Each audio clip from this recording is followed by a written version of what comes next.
दरबार में आप सभी का बहुत बहुत स्वागत है।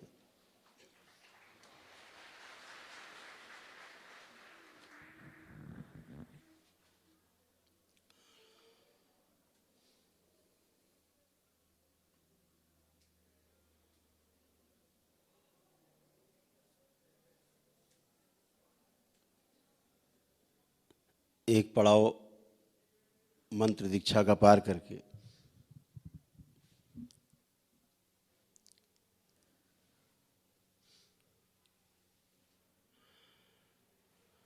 भगवान शिव के द्वारा प्रदत्त 112 विधियों में प्रवेश के लिए अपनी पात्रता आपने विकसित की।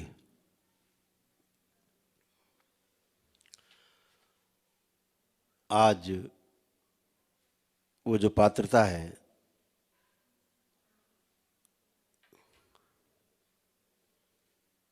उसकी पहली सीढ़ी बहुत रोमांचकारी होती है। सबसे पहले तो सीढ़ी सही हो, दिशा सही हो कि जिस सीढ़ी पर हम चढ़ने जा रहे हैं वो हमें किस शिखर की ओर ले जा रही है। सीढ़ी सीढ़ी है, ऊपर भी जाती है, नीचे भी जाती है। अभी तक की जितनी भी आपकी यात्रा रही है वो सीढ़ी से नीचे जाने की यात्रा रही है। मंत्र दीक्षा का पड़ाव पूर्ण होने के बाद, उसका दशांश सिद्ध होने के बाद आज पहली बार आपकी कुंडलिनी जो है वो ऊर्ध्वगामी हुई है।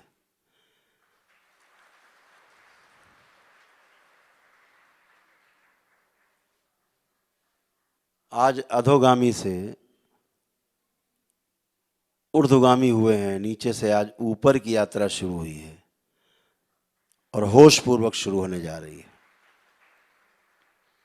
अभी तक सारी यात्रा बेहोशी में नीचे की ओर थी, अधोगामी थी। वह जो अधोगामी यात्रा है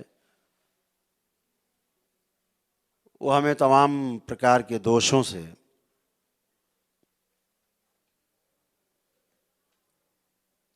लपेट के रखती है। हम उससे चाह के भी नहीं छूट पाते। अगर परम पूजनी बाबा जी जैसा पूर्ण गुरु नहीं प्राप्त है इस पृथ्वी पे तो यात्रा तो होती रहती है। आप इस खुशफहमी में रहते हैं कि अरे हम तो यात्रा कर रहे हैं, लेकिन किधर की कर रहे हैं ये पता नहीं होता है और असल में आप नीचे की ओर यात्रा कर रहे होते हैं। जब पूर्ण गुरु मिलता है, एक सच्चा मार्ग दर्शक, एक पथ प्रदर्शक, परम पूजनी बाबा जी जैसा, जिनसे आज आपको तंत्र की दीक्षा मिलने जा रही है, तभी आप ऊपर की ओर गति करते हो, ऊर्ध्वगामी होते हो और पार जाने की यात्रा करते हो। तंत्र जो है, शब्द का अर्थ बहुत गहरा है। इसको तंत्र का अर्थ टोना टोटका बिल्कुल नहीं है, जादू टोना बिल्कुल नहीं है। तंत्र का अर्थ बहुत व्यापक है। तंत्र का अर्थ ही व्यवस्था है। यह शब्द जिसमें भी जुड़ जाता है वहां पता लगता है कि यहां व्यवस्था है। जैसे लोकतंत्र एक व्यवस्था है, राजतंत्र एक व्यवस्था है, स्वतंत्र एक व्यवस्था है। तो जितना भी तंत्र है व्यवस्था का द्योतक है, और जितना टोना टोटका जादू टोना है ये अव्यवस्था की निशानी है, उसके चिन्ह है, जिनको आप भोग के आए, जिनको आप आपको दरबार ने धो के मांझ के आपको आपके परिवार को बाहर निकाला, जिससे वो अव्यवस्था है। तंत्र कभी किसी का नुकसान नहीं करता। नुकसान उसी का होता है व्यवस्था में जो व्यवस्था को स्वीकार नहीं करता है, व्यवस्था के विरोध में जीता है, व्यवस्था के विरोध में चलने की कोशिश करता है। नुकसान उसी का होता है।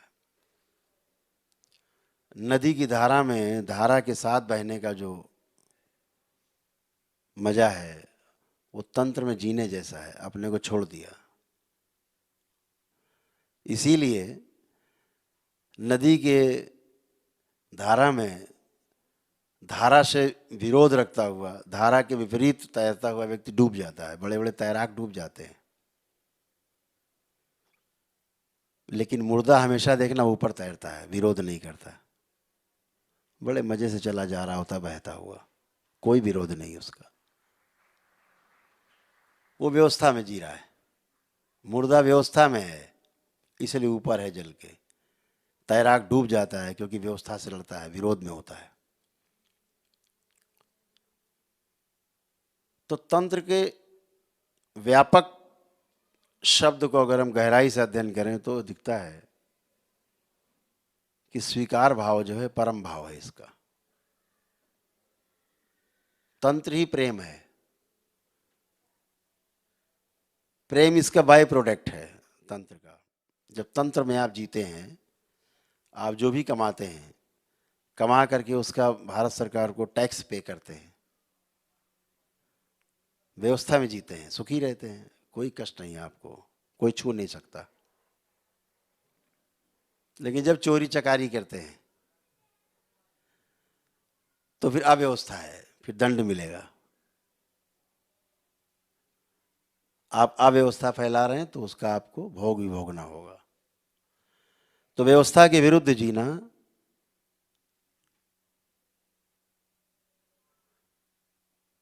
संकट को दावत देने जैसा है। इसीलिए टोना टोटका जादू टोना करने वाले लोग भी और करवाने वाले लोग भी कुत्ते की मौत मरते हैं। अपना ये भी और वो भी दोनों जीवन नष्ट कर लेते हैं, लौकिक पारलौकिक दोनों ही नष्ट। बचना है, और उसको आपने भोगा है सबने, उस कष्ट को आप और बेहतर जानते हैं। आपसे अच्छा अनुभव किसी को नहीं है जो तंत्र दीक्षा लेने लोग जाते हैं। बहुत अनुभव आपके पास है।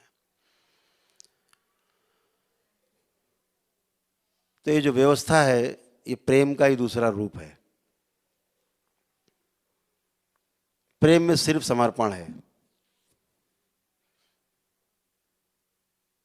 एक गहरा समर्पण है प्रेम में। प्रेम में कोई तर्क नहीं है, कोई कुतर्क नहीं है, कुछ नहीं सुनना है। सिर्फ प्रेम है तो मदद करनी है, सहायता करनी, सहयोग करना है, अच्छा करना है, अपने जैसे बनाना है, अपने में समा लेना है। ये प्रेम है। द्वैत से अद्वैत की यात्रा ये प्रेम की यात्रा है। अद्वैत हो जाना, नैतिक और अनैतिक से परे हो जाना अद्वैत है। तो तंत्र कभी भी यह वस्तु नैतिक है कि अनैतिक है इसकी बिल्कुल परवाह नहीं करता। तंत्र ये बिल्कुल परवाह नहीं करता कि धर्म क्या है, आप किस धर्म को मानते हो, कोई परवाह नहीं करता है। तंत्र ऐसे काम करता है जैसे औषधि।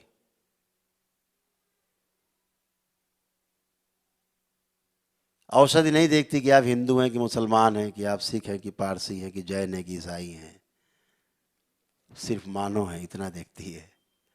आप खाते हो, आपको लाभ होता है। तंत्र बिल्कुल इसी तरह से है।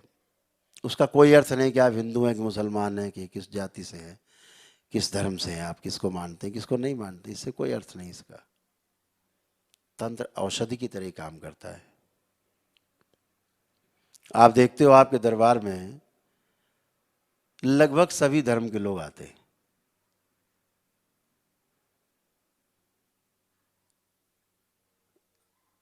कुछ बहुत कम, 1% से भी कम लोग, लेकिन आते हैं। उसमें सिख भाई भी होते हैं, जैन भाई भी होते हैं, पारसी भी आते हैं, मुस्लिम भाई भी आते हैं, क्रिश्चियंस भी आते हैं। और यहाँ के सब ठीक होते हैं, आपके सामने बोल के जाते हैं कैमरे के सामने कि हम बिल्कुल ठीक है। तो वहाँ धर्म आड़े नहीं आता। क्यों? आपने तंत्र को स्वीकार किया है, व्यवस्था को स्वीकार किया है, जो वैदिक हमारे नियम उनको स्वीकार कर लिया है। वैदिक नियम का अर्थ है जो प्राकृतिक है उसको स्वीकार कर लिया आपने दरबार में, तो आप स्वस्थ होते हो। तो तंत्र एक बहुत व्यापकता लिए हुए एक शब्द है। तंत्र को अगर और गहरे में देखें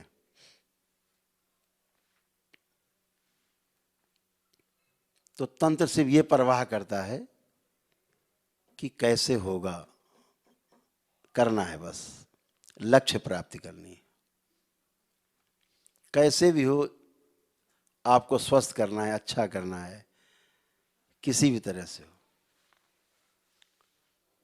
तो परम पूजनीय बाबा जी के संरक्षण में जो आपको तंत्र की दीक्षा मिली है, अभी परम पूजनीय बाबा की ओर से, माँ की ओर से आप सबको और गहरी सुरक्षा मिलेगी। और उस सुरक्षा को भेदने वाला इस सृष्टि में अभी कोई अवतरित हुआ नहीं है।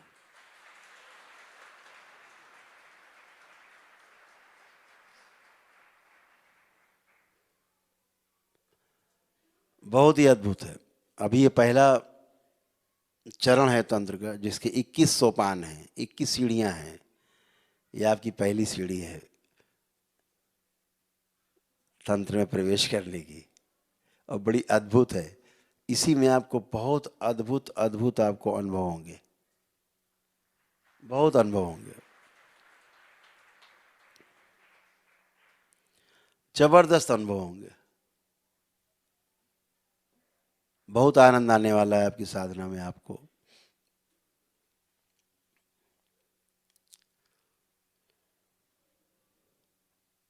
दरबार बहुत कोशिश में है कि इसका विस्तार हो, विद्या का, इस विधा का विस्तार हो। आप देखते ही हैं आपकी कुंडलिनी को क्षण में खोलना बंद करना दरबार का सेकंडों का काम है। और यह सिर्फ एक पूर्ण गुरु की उपस्थिति में हो सकता है, जैसे बाबा हैं।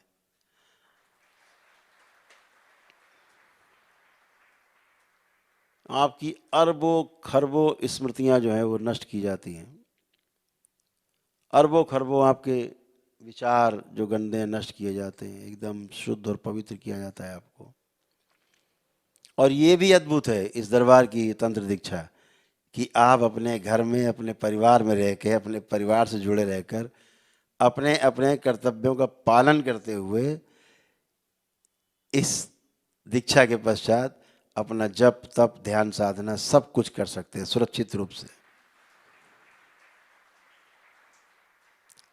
जब कहा जाता है कि भाई परिवार छोड़ना पड़ता है तंत्र अंत्र अगर सीखना है, तो तंत्र में सीखने जैसा कुछ भी नहीं है। तंत्र में सिर्फ अनुभव करना है, स्किल डेवलपमेंट नहीं है, इसमें एक्सपीरियंस है, सीधा एक्सपीरियंस है। तंत्र में ऐसा जैसे आग में कूदना, कोई व्यवस्था नहीं करनी है कि कपड़ा वपड़ा बांध के जाना है कि कोट पैंट पहन के जाना है, उठे कूद गए आग में। ऐसा है, बिल्कुल डायरेक्ट सेवा है। तो खतरा उसमें रहता है जो टोना टुटका जादू टोना करते हैं घर परिवार में रह के, उनके लिए खतरा है, क्योंकि दूसरों को मारोगे तो खुद मरोगे। तो कहते ले भैया कि जब घर छोड़ दो तभी करना जाके सभी बाहर, वो ठीक करते हैं। भयभीत है, क्योंकि दूसरे को भयभीत करना है तो उसके पहले खुद को भयभीत होना पड़ेगा। जो भय में जीते हैं वही एक्चुअली में भयभीत कर पाते हैं। दूसरे शब्दों में कहें तो जो लोग दूसरे को भयभीत करते हैं वो हमेशा भय में जीते हैं। तो तंत्र एक अभय की विद्या है, अभय देने की और अभय में जीने की, अभय में रहने की, अनुसंधान करने की। और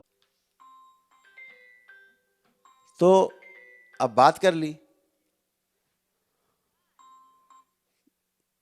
थोड़ी देर में बात करते हैं, ठीक है ना? सामने से आ रहे हैं, अरे बेकार आदमी है, ये अवॉइड किया, निकल गए, इतना ही है, हाँ या ना, बाकी सब उसका विस्तार है। तो जो हाँ या ना है, तो तंत्र में हमेशा हाँ है, प्रेम है, प्रेम का विस्तार है। तो दो ही शब्द हैं, हाँ या ना, बाकी सब शब्दों का मकड़ जाल है। इसके बाद बैठ के घंटों बात करते रहो आप। तो एक व्यवस्था है, व्यवस्था में जीना, प्रेम में जीना है। प्रेम में जीना मतलब अनुभव है, और अनुभव ही प्रमाण है।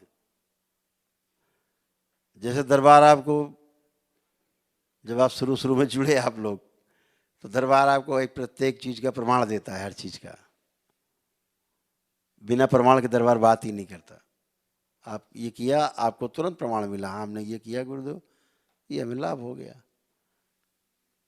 इतना अद्भुत दरबार कहाँ है पृथ्वी पे जहाँ प्रमाण मिलते हों सामने, तुरंत, इमीडिएट, सेकेंडों में। तो तंत्र जो है प्रमाण के रूप में है, क्योंकि उसमें अनुभव है, क्योंकि उसमें प्रेम है, क्योंकि वो व्यवस्था है। और व्यवस्था में जीना ही धर्म है, व्यवस्था ही धर्म है। धर्म क्या है? सूरज समय पे निकलता है, उसका धर्म है गर्मी देना। झरने बह रहे हैं, उनका धर्म है जीवन के रूप में पूरी सृष्टि में प्रवाहित होना। वायु का भी धर्म है स्पर्श, ठंडा करना, टच करना, सबके अपने अपने धर्म है। तो ये जो धर्म है ये व्यवस्था का रूप है। हमेशा आपको ध्यान रखना है, हम आपको थोड़ा सा आगाह भी करना चाहें कि कभी भी, जब भी आप कुछ भी सोचते हो, बहुत ध्यान से सुनना, आपके लिए बहुत शुरुआती कड़ी की बात है। इसको पकड़ लेंगे तो फिर चले जाएंगे तैरते हुए। जैसा आप सोचते हो तो बहुत ही अद्भुत है, आसपास वैसे ही व्यवस्था अपने आप बनना शुरू हो जाती है।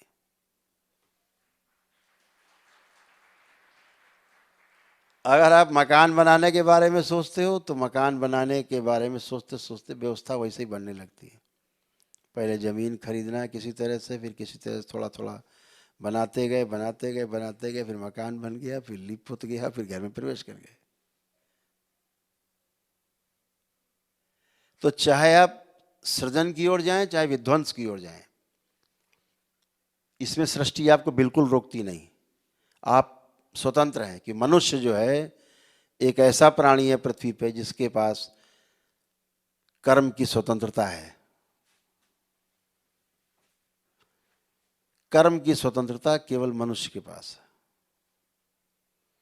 लेकिन एक बार कर्म कर दिया तो भोगते भोगने के लिए फिर आप परतंत्र हैं, आप उसमें रोक नहीं लगा सकते।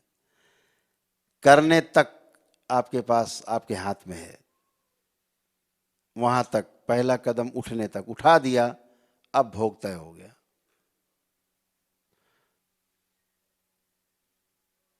तो कर्म स्वतंत्रता वहीं तक है जहां तक हमने अभी कर्म नहीं किया है।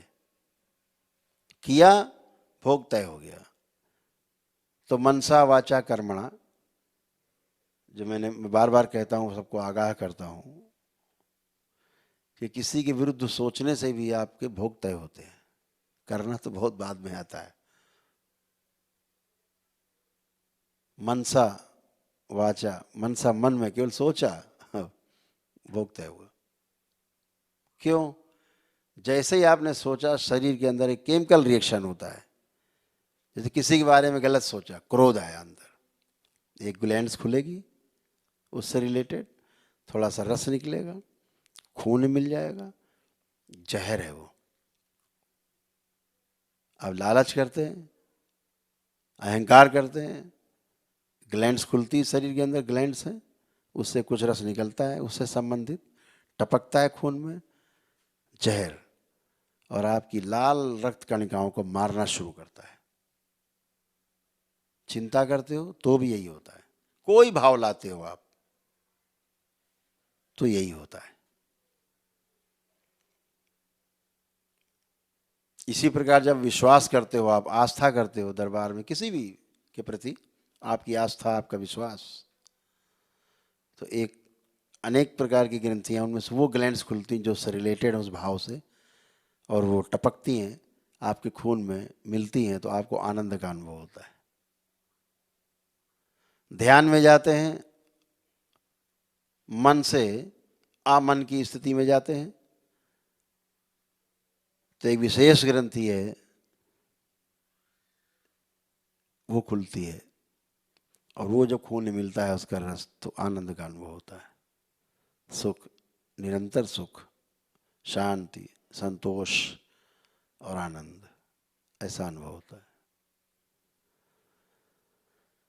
तो ये सभी चीजें आपको ये ध्यान रखना है कि हमारे सोच से ही मामला शुरू हो जाता है। तो सोच अपनी एकदम एकदम जैसे समझिए कि,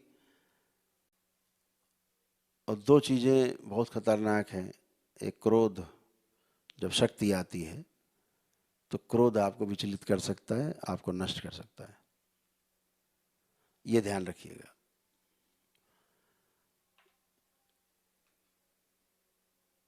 अहंकार आपको नष्ट कर सकता है, आपकी शक्ति को छीन कर सकता है, क्योंकि आप प्रयोग कर दोगे। शक्ति को संचय करना है, और यह शक्ति जो आप में संचित होती जाएगी, ये आपके नए नए द्वार खोलती जाएगी। ऐसे ऐसे द्वार खुलेंगे जिनके बारे में आपने कभी अभी कल्पना ही नहीं की है। मैं देखता हूँ आज के बच्चों में भी, महिलाओं में भी बहुत उत्साह है। मेरे ख्याल से 35% से ज़्यादा बच्चियों ने और महिलाओं ने भी दीक्षा में भाग लिया है। उनको भी तंत्र की दीक्षा का पात्रता में उनका चयन हुआ है।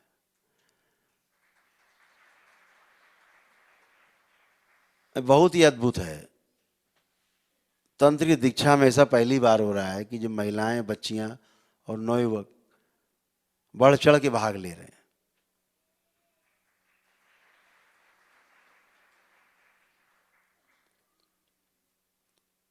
कई परिवार तो ऐसे हैं, हमने देखे हैं, कई परिवार हैं, धीरे धीरे करके पूरा परिवार ही दीक्षित हो गया है तंत्र की दीक्षा में। पहले मंत्र की दीक्षा में रहे, अब वो धीरे धीरे करके पूरी तंत्र की दीक्षा में पूरा पूरा परिवार दीक्षित हुआ है। हमने, ये तो बहुत ही अद्भुत है। तो हमेशा जो सोच विचार है उस पर ध्यान अपना रखना है। जीवन है एक, जीवन 5 चीजें हैं जीवन में, जिसे हम कहते हैं आत्मा, बुद्धि, चित्त, वृत्ति और मन। जब हम कहते हैं ध्यान करो, तो ध्यान की जो सरल विधि, आंखें बंद करते हैं, अपनी भ्रुकुटी पे, अपने आज्ञा चक्र पे जब ध्यान अपना मस्तक के बीचों बीच, दोनों भवों के बीच में स्थिर करते हैं और ध्यान करना शुरू करते हैं, एकाग्र होते हैं, पहले एकाग्रता लाते हैं।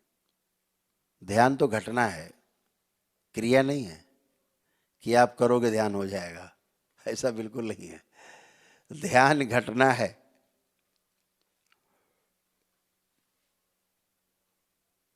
ध्यान के लिए तैयार होना क्रिया है। मेडिटेशन ध्यान नहीं है, एकाग्रता है। तो एकाग्रता एक क्रिया है, घटना नहीं है। तो जब हम एकाग्र होते हैं एक बिंदु पर,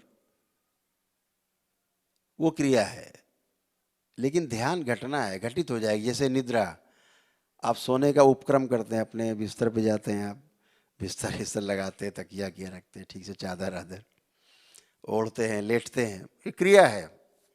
लेकिन जो निद्रा है वो घटना है। निद्रा कब आपको आ जाती है आपको पता ही नहीं लगता। बाकी सब चीज़ पता है आपको, बिस्तर बिछाया लगाया है, चादर बिछाई है, ओढ़ने के लिए रखा है, रजाई गद्दा, है ना, ये सब आपको पता रहता है। लेकिन लेट गए और थोड़ी देर बाद सो गए, कब सो गए पता नहीं, वो घटना घटित हो गई। ऐसे ही ध्यान है। तो निद्रा मूर्छा में घटना घटित हुई है, और ध्यान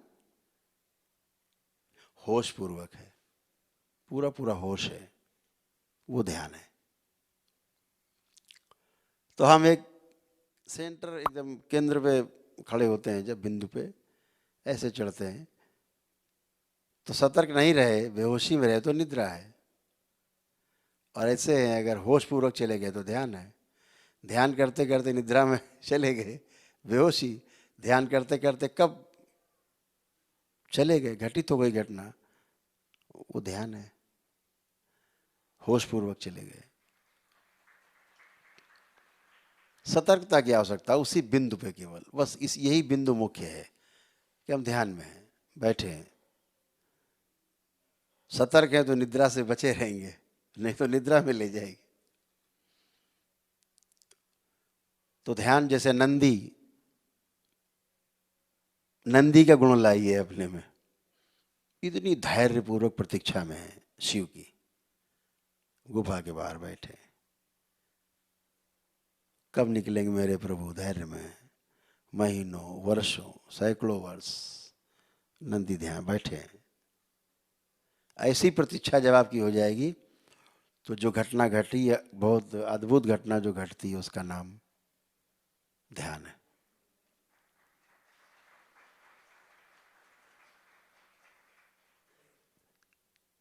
तो ध्यान से दो वस्तु है ना, एक ध्यान करना और एक ध्यान देना।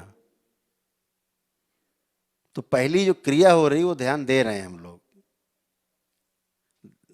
ध्यान दे रहे हैं। जैसे कोई चीज ध्यान से पढ़ लिख रहे हैं, वो भी ध्यान ही है। तो ध्यान करना तो अपने लिए, ध्यान देते हैं कब, जब दूसरों के साथ जीते हैं तो ध्यान देना पड़ता है। जब केवल अपने लिए जीते हैं तो ध्यान करना पड़ता है। और दोनों प्रकार के ध्यान बहुत अद्भुत हैं, अगर दोनों में सतर्कता बनी रहे, होश पूर्वक ध्यान दें और होश पूर्वक ध्यान करें, तो अद्भुत है, लाइफ बदल जाती, पूरा गेस्टाल्ट चेंज हो जाता है। जब आप अमन की स्थिति में होते हैं, जब आप ध्यान की स्थिति में होते हैं, जब आप साधना कर रहे होते हैं, जब आपके पास तमाम विचार नहीं होते हैं, ज़्यादा समय एकाग्र रहते हैं, तो एक ऐसी ग्रंथि खुलती है, तालू के पास अंदर है, उससे एक रस टपकता है, टप टप, खून मिल जाता है, वो आनंद देता है। कबीरदास ने उसके बारे में कहा, बड़ा अद्भुत लिखा, जैसे वो स्कूल के पढ़े लिखे तो नहीं थे, लेकिन कढ़े तो थे। तो उन्होंने कहा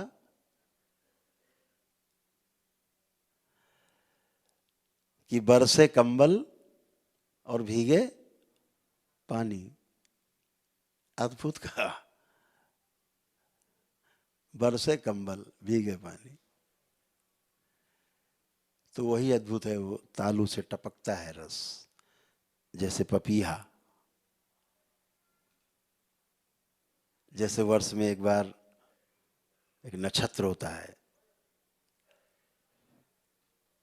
उसमें आसमान से टपकता है स्वाति नक्षत्र में, तो एक पक्षी है, वो आस लगा के बैठा रहता है, मुंह खोले रहता है, देखिए उस नक्षत्र में मुंह ही नहीं बंद करता वो, इस आस में कभी गिरे टपक जाएगा मेरे मुंह में।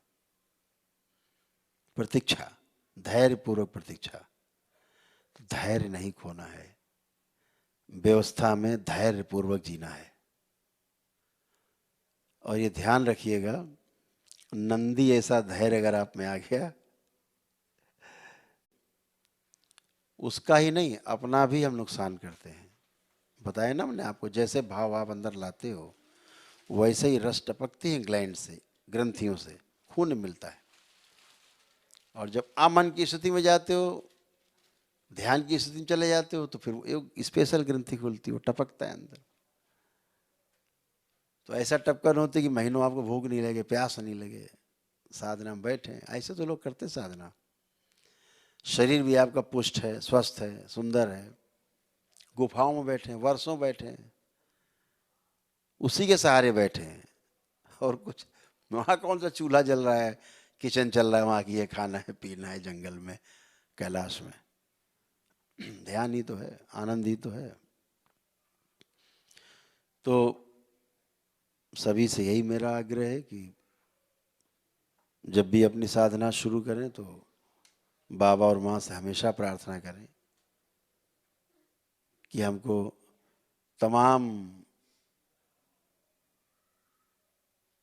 जो भटकाने वाली प्रवृत्तियां हैं उनसे बचना है, बचाएं, हमारी सुरक्षा करें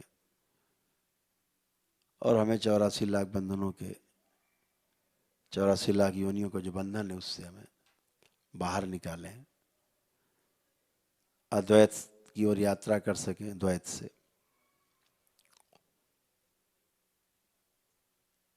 और बहुत सरल है। अगर आप देखो, जैसे हम आपसे कहें कि आप ध्यान करो, तो आप कभी भी देखना ध्यान करते समय आप एक आध मिनट में हम कहें चलो अपने मस्तक पे आज्ञा चक्र पे ध्यान करो, आप करोगे। या हमने कहा चलो अपने मूलाधार पे ध्यान लगाओ, तो आप जहाँ भी ध्यान लगाते हो, आपने ध्यान लगाया तो क्या घटना घटेगी, आप टेक ऑफ कर जाते हो, उड़ गए, फ्लाई कर गए, बम्बई पहुँच गए, अमेरिका पहुँच गए, मौसी के यहाँ पहुँच गए सेकेंडों में। और फिर एकदम आपको होता अरे वहाँ कहाँ पहुँच गए, फिर वापस फिर अपने को स्थिर करते हो आप। ऐसे आप 10, 20, 50 बार, 100 बार पूरे ध्यान के समय करते रहते हो। धीरे धीरे फिर 100 बार होता तो 70 बार होने लगेगा, धीरे 50 बार होने लगेगा, फिर 40 बार होगा भटकाओ, फिर 20 बार भटका होगा, फिर 10 बार भटका होगा, फिर एक आध बार 2 बार होगा। ऐसे धीरे धीरे अनुभव होता जाएगा आपका। अब आप अगर इसको ध्यान से देखो कि मन तो एक ही है और वो चला गया कहीं बम्बई ध्यान करते करते, तो ये किसने देखा कि बम्बई चला गया? वो आपके अंदर से वो कौन देखता है कि अरे वहां कहाँ पहुंच गए, वापस आओ। तो हमेशा ध्यान रखो, आपका जो मन है, मन के ऊपर जो चौकीदार है, जो दृष्टि है जिसकी, उस दृष्टि का नाम है वृत्ति। वृत्ति आपको जो है चौकीदारी करती रहती, क्या कर रहे हो बेटा, देख रहे हैं हम, ठीक। और जो वृत्ति में जो विश्लेषण और तुलन की क्रिया होती है, मन में तो चयन और आस्वादन की क्रिया होती है, टेस्टिंग और सेलेक्टिंग। लेकिन जो वृत्ति में जो क्रिया होती हैं, दो तुलन और विश्लेषण की, एनालाइज होता है और मैनेजमेंट। तो जो तुलन विश्लेषण होता है, उस क्रिया पे वृत्ति के ऊपर जो दृष्टि होती है वो चित्त की होती है। चित्त उसके ऊपर दृष्टि बना के बैठता है। वृत्ति तुम गड़बड़ कर रही हो तो उसके ऊपर चित्त है।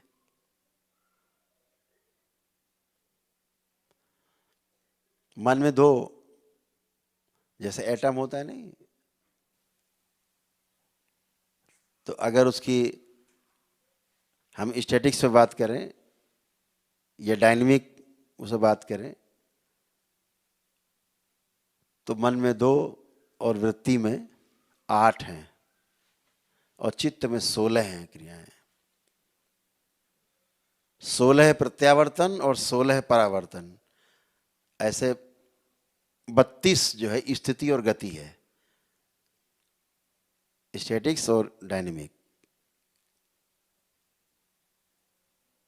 और जब चित्त कुछ गड़बड़ करता है तो उस पर जो है जो दृष्टि रहती है वो बुद्धि की रहती है, बुद्धि दृष्टि रखती है। अच्छा तुम गड़बड़ कर रहे हो, स्मृति इधर उधर भटका रही है, बुद्धि कहता है नहीं नहीं ऐसा नहीं करो, ऐसे। स्मृति कह रही इसने हमको मारा था, इसको मारना है। बुद्धि कह रही नहीं नहीं मारना नहीं, बंद हो जाओगे पुलिस पकड़ ले जाएगी, मुकदमा हो जाएगा। तो बुद्धि पीछे से ऊपर उसके कह नहीं नहीं ऐसे मत करना। स्मृति अपना काम कर रही, इससे ये मांगा जाए, बुद्धि कह ना ना ना सम्मान गिरेगा, नहीं मांगना नहीं है, छोड़ो इसको। तो आपके जो चित्त है उस चित्त में 32 क्रियाएं हो रही हैं। 16 प्रत्यावर्तन, 16 उसका परावर्तन। 16 जो है उसकी स्थिति है और 16 उसकी गति है। जब स्मृति बनती है ना तो श्रुति से आप सुन रहे हो ना, तो सुन रहे हो आप, आपकी स्मृति में जा रहा है, आपकी स्मृति बनती जा रही है। तो जो स्मृति बन रही है श्रुति के कारण, तो श्रुति जो है और स्मृति एक गति है, दूसरी स्थिति है। तो ऐसे ही फिर बुद्धि का जो नियंत्रण और उसका जो दृष्टि है वो चित्त में बनी रहती है, चित्त नियंत्रित रहता है अगर बुद्धि ठीक है। अब बुद्धि गड़बड़ हो गई, गड़बड़ करती है तो उसके ऊपर आत्मा, उसका प्रभाव रहता है। बुद्धि कहती है ऐसा नहीं, ऐसा करके ऐसा कर लेते हैं। आत्मा कहती है ठीक काम नहीं है यार, इससे भोग बढ़ेगा। बुद्धि कहती देखा जाएगा यार, भोग एक भोग सही। आत्मा फिर कहती है अरे यार ऐसे नहीं छोड़ो हटाओ माफ करो, क्योंकि आत्मा का स्वभाव है प्रेम, आत्मा का स्वभाव है अनुभव। तो वो बार बार बुद्धि को कहता है नहीं नहीं ठीक नहीं है, एक बड़े बुजुर्ग की तरह अरे अरे छोड़ो हटाओ, क्षमा बड़ा उनको चाहिए। तो ऐसे करके सभी का एक दूसरे के ऊपर। तो जब मन आपका इधर उधर भागता है तो जो वृत्ति आपकी है वो पकड़ती, देखती है किधर गया, तो कहते हैं हाँ गलत गए, फिर वापस। ये वृत्ति के कारण होता है, वृत्ति की दृष्टि होती है। वृत्ति के ऊपर चित्त की दृष्टि है, चित्त के ऊपर बुद्धि की दृष्टि है, बुद्धि के ऊपर आत्मा की दृष्टि है। तो बहुत अनुभव आपको होंगे जब आप साधना में उतरेंगे। उतर ही गए अब क्या, आप तो सर ओखली में दे ही दिया है